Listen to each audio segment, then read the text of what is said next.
2 Kings 13. Jehoahaz, king of Israel.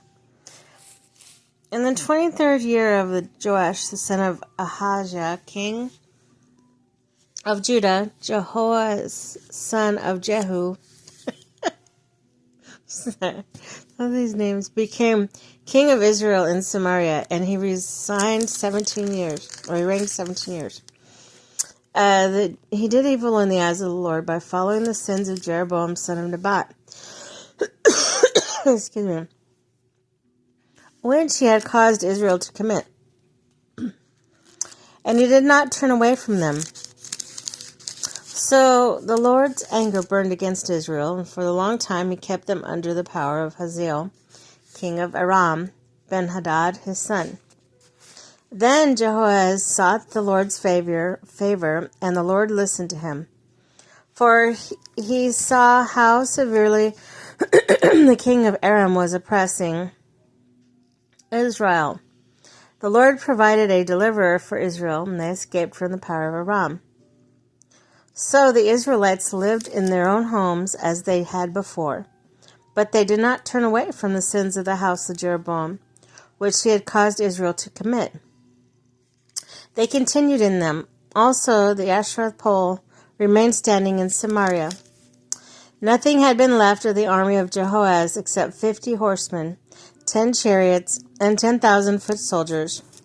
For the king of Aram had destroyed the rest and made them like the dust of the threshing time. As for the other events of the reign of Joaz, all he did and his achievements, are they not written in the book of the annals of the kings of Israel? Jehoahaz rested with his ancestors and was buried in Samaria. And Jehoash, his son, succeeded him as king. Jehoash, king of Israel. In the 37th year of Joash, king of Judah, Joash, son of Jehoahaz, became king of Israel in Samaria. He reigned 16 years. He did evil in the eyes of the Lord and did not turn away from any of the sins Jeroboam of Jeroboam, son of Nebat, which he had caused Israel to commit. And he continued in them. As for the other events of this reign of Jehoash, all he did in his achievements, including his war against Amaziah, king of Judah, are they not written in the book of the annals of the kings of Israel? Jehoash rested with his ancestors, and Jeroboam succeeded him on the throne. Joash was buried in Samaria with the kings of Israel.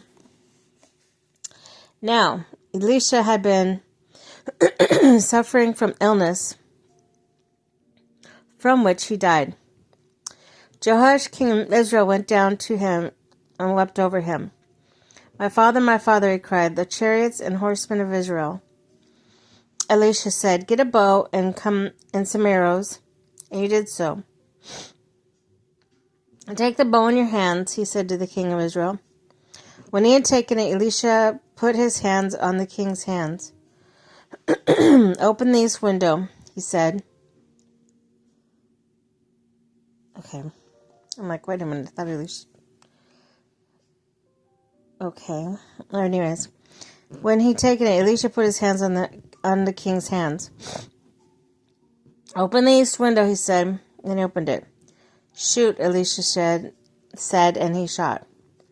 The Lord's arrow of victory, the arrow of victory over Aram, Elisha declared.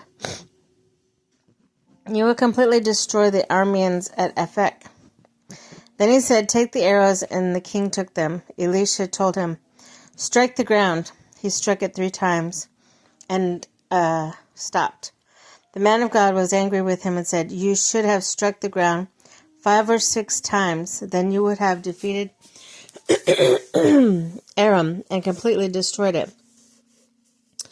But now you'll defeat it only 3 times. Elisha died and was buried.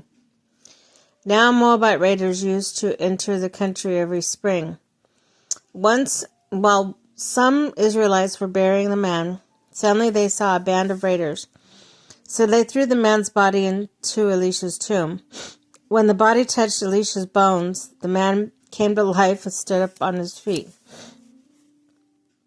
Hazael, king of Aram, oppressed Israel throughout the reign of Jehoahaz. But the Lord was gracious to them and compassion, showed concern for them because of his covenant with Abraham, Isaac, and Jacob.